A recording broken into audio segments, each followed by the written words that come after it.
progress. Om Namo Bhagavate Sri Ramaya.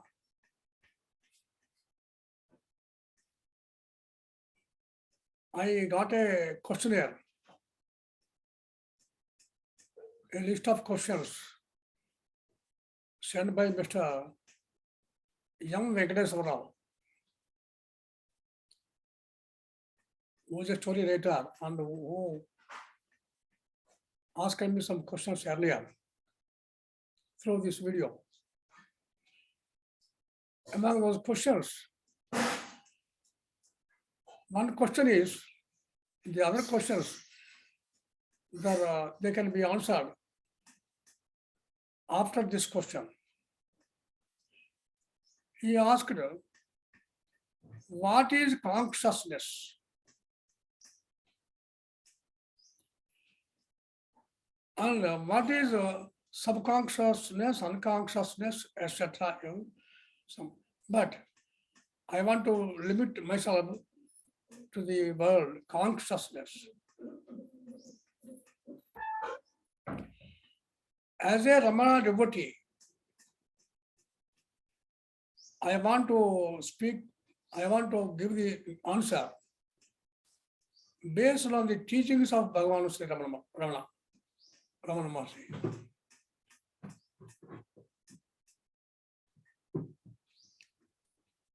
I don't want to enter into the various statements of the scientists or psychologists.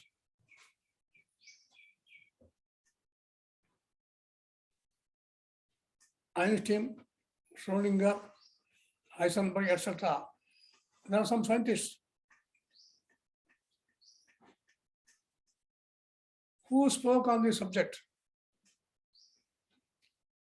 And there are scientists also who claimed that they have found out God's particle as an object. Bhagavan Sri Ramana Maharshi, while answering the very first question in the book, Who Am I? Who am I? He said, in reply to that question,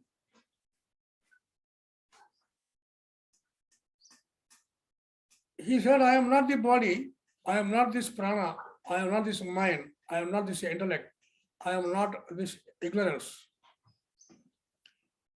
In a negative terms, he answered to the question. A further question was asked, then who am I?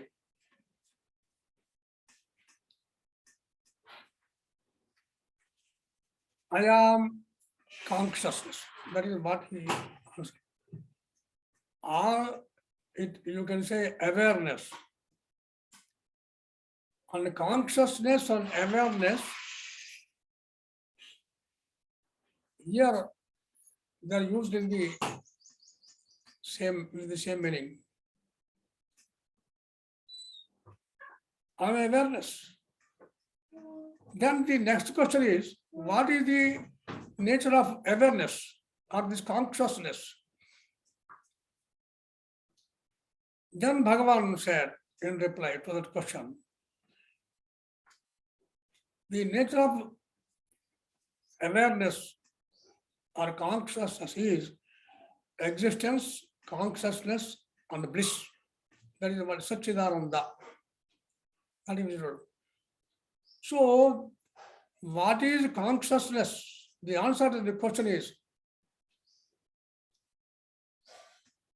I am consciousness. The real nature of I is consciousness.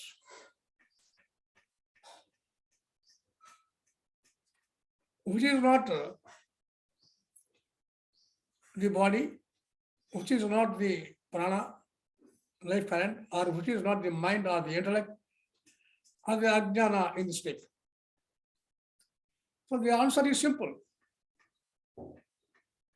Consciousness means I am consciousness. To say a few words more, the nature of consciousness is existence, consciousness, bliss. That is what he told. And further, this I consciousness. I means consciousness. This consciousness is, it is eternal and self-effulgent, self-knowing, self-shining, and it is changeless, and it is all-pervading. That is the nature of consciousness, and consciousness is the truth. What is truth? Truth is that thing which is ever present and self-shining, self-effulgent. The Sanskrit words are, it is Svatasiddha, self-evident. Svatasiddha, it is not created by anybody. And it is self-shining, it reveals itself by itself. Nobody else reveals it. It is self-shining for some Vedya. Then it is Nitya, all it is eternal, timeless.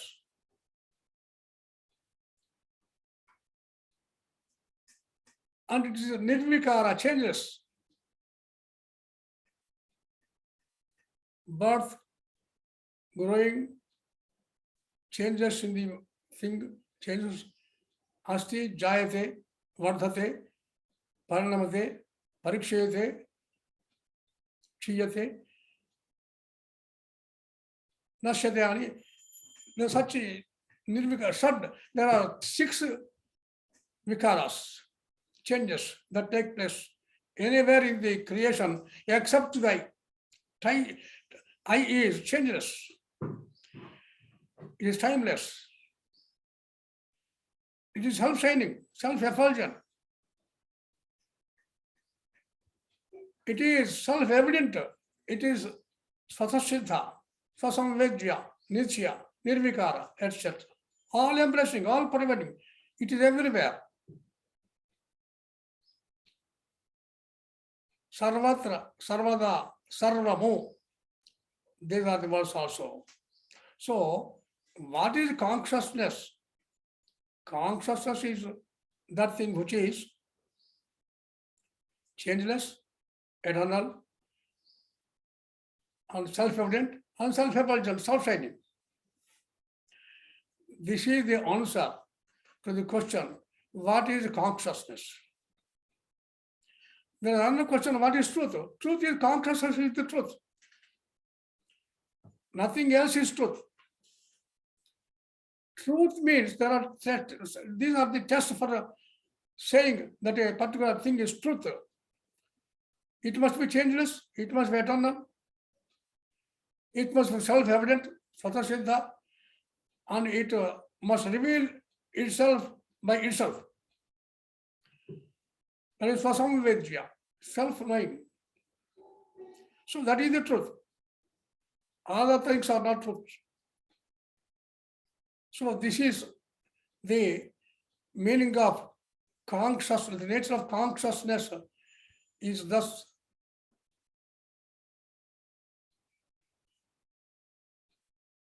described or shown by Bhagavan Sri Ramana and also by Shankara and by our philosophers. What these scientists who say that they have found out God's particle recently, they want to see God or the consciousness, the truth, as an object. Consciousness is not an object. It is an eternal subject.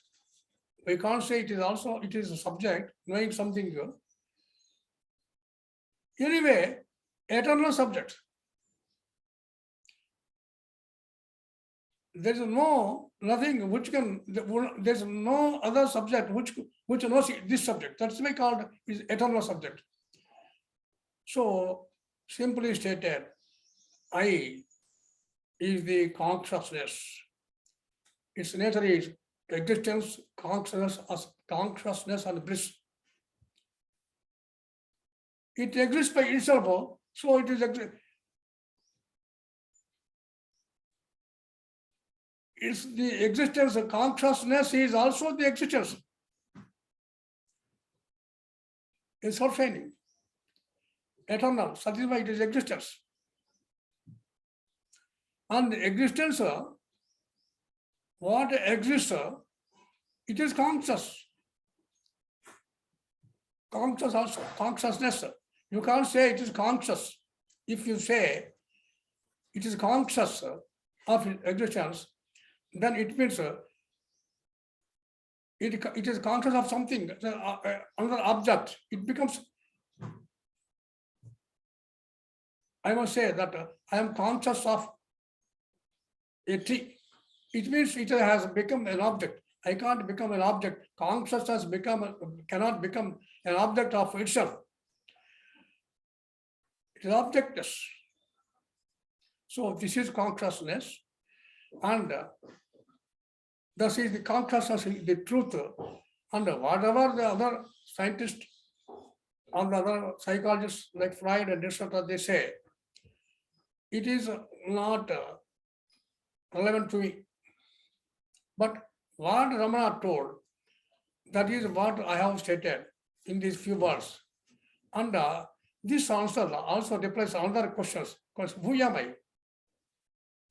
Was it when I is consciousness, then why should I know about myself?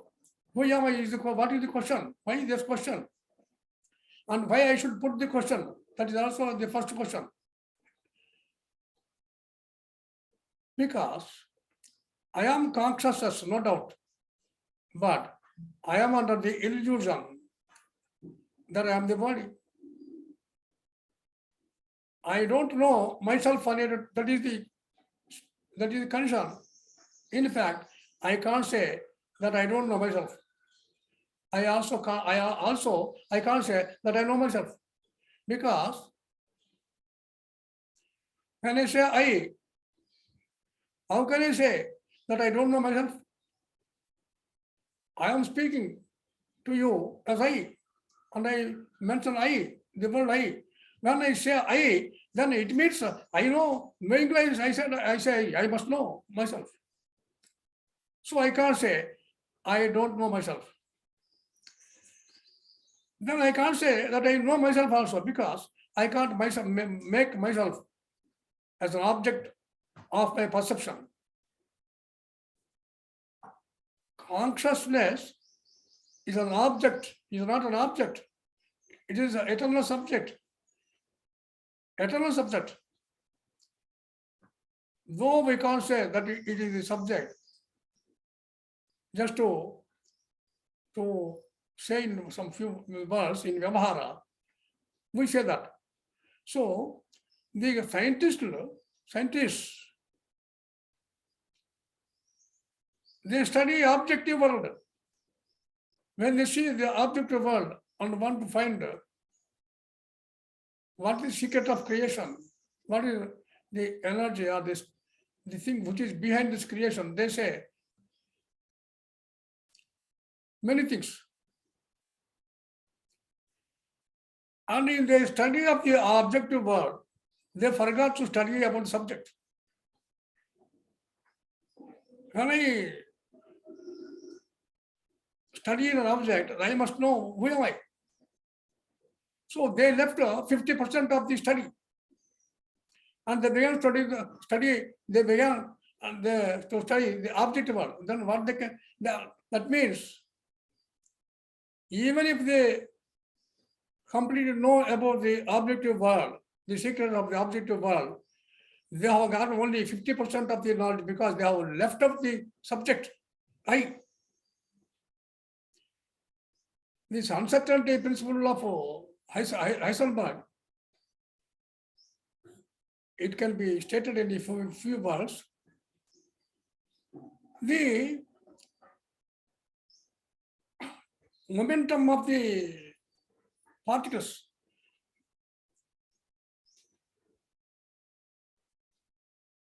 the particles of the atoms or anything, their movement and their state,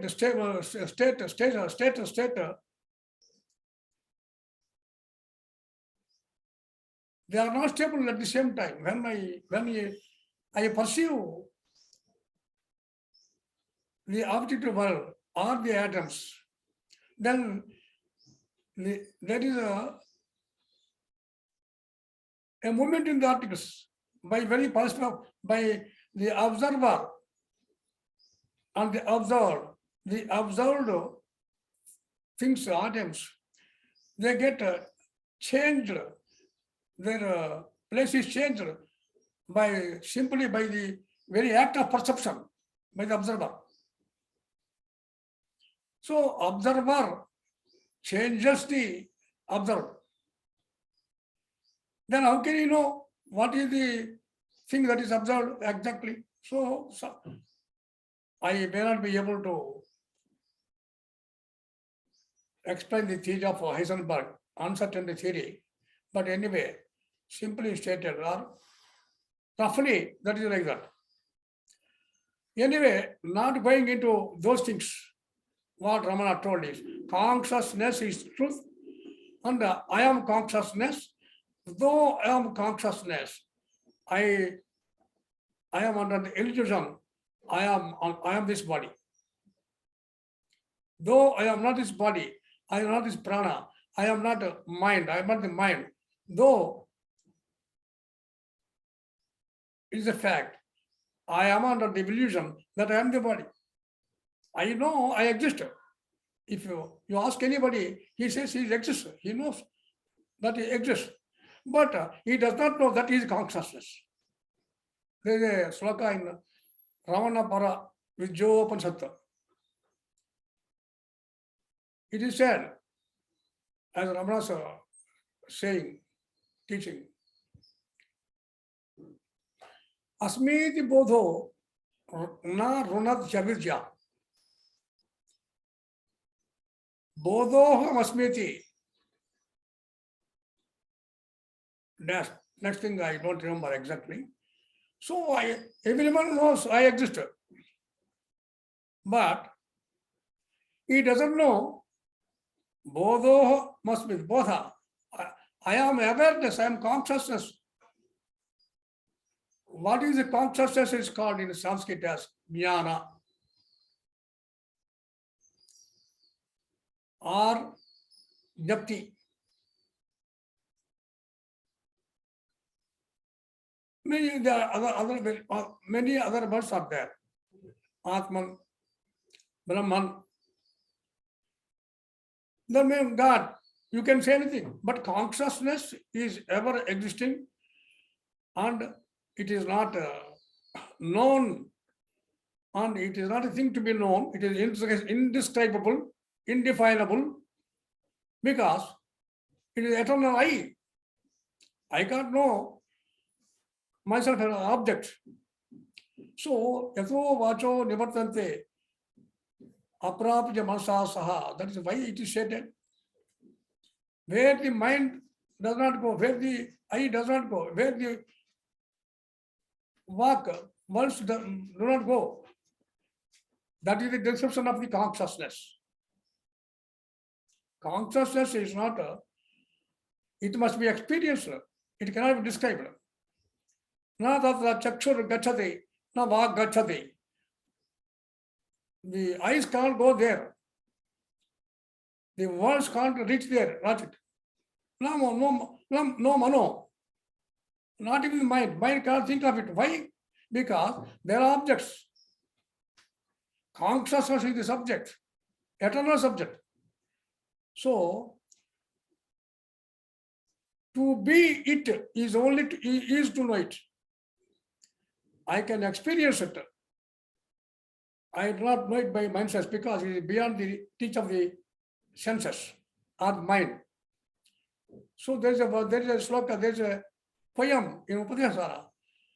Tanuga Nunikiye, Tanerangatra. To know the consciousness is to be the consciousness. Otherwise, there is no other way to know it.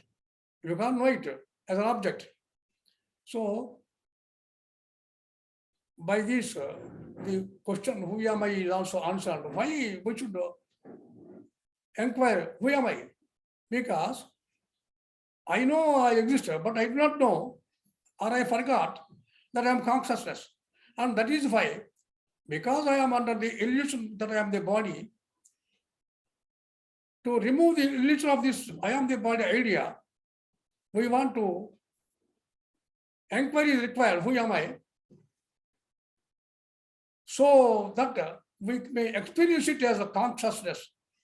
We cannot know it also because it is not an object to be known. So this is who am I? Inquiry is required because we are under the illusion. That is the first question in this questionnaire. What is truth? Truth is consciousness is the truth. It is everlasting, ever-existing, self-shining, self-evident, all changeless, nirvikara. So that is truth. What is truth? The truth is consciousness. So the various theories that are advanced by the so-called scientists or other people,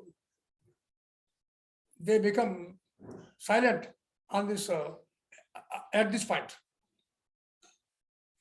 So this consciousness and about truth and about who am I inquiry, they're clear. They become clear when we try to understand what is consciousness. Of course, we cannot understand it. It is not understandable. It is indescribable. That is the negative way.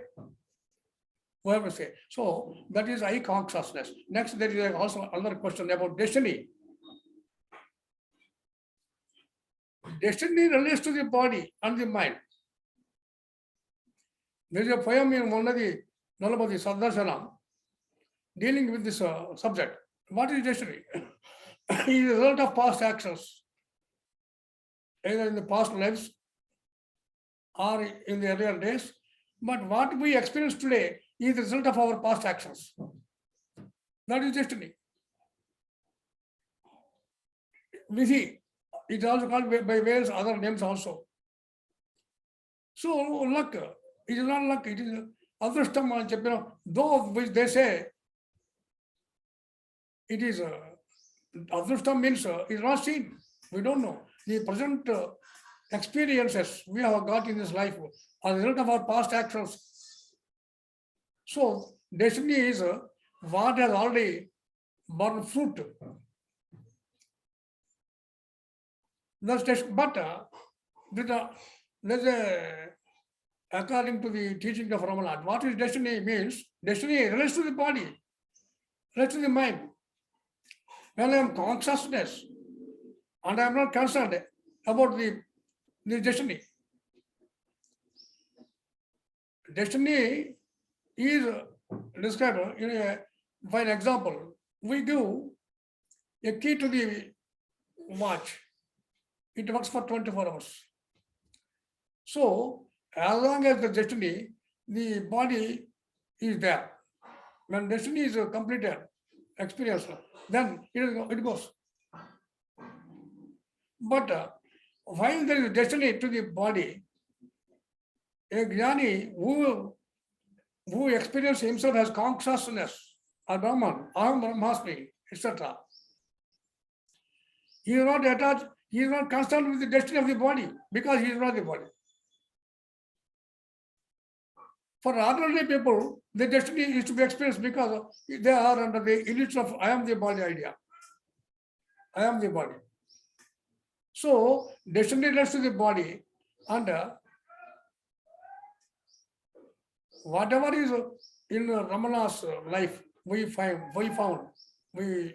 learned that is of all the worst kind of cancer, that is sarcoma. Then somebody asked her, Bhagavan, is there no fear, no pain? Yes, there is pain. That is what he told. Then Avishta, he said, there is pain. And that, no, that means I don't feel the pain. There is pain. So destiny is experienced. Destiny is for a person who is under the illusion of the body idea. It's not for Jnani. Bhagavan gave an example of a king who has got 3 wives. When the king dies, 3 wives become widows. Prarabdha remains, but the Jnani is not supported by scriptures or by Ravana. So, destiny is there as long as you feel that you are the body. So, that is the how to plan our life. That is also another question. You need not plan anything. Things go on as destined. Because when I was speaking about the planning of life, it means that I am under the illusion that I am my body. So we have to expect. Ramana gave a Upadesha to his mother in the earlier days. What is destined to happen will certainly happen, however much you try to prevent it. What is not destined to happen will not happen. And God is running his world. He is playing with our lives. That is what he told. I could not translate it exactly. So that is the, we have to experience what is destined when we feel that we are under a body. So for a Jnani, there is no destiny. For a normal person, for a jiva, who is under the body, I am the body idea, he must undergo that experience. He cannot escape. What is destined to happen, it will happen. These are the few words I want to give in answer to the questions that are asked.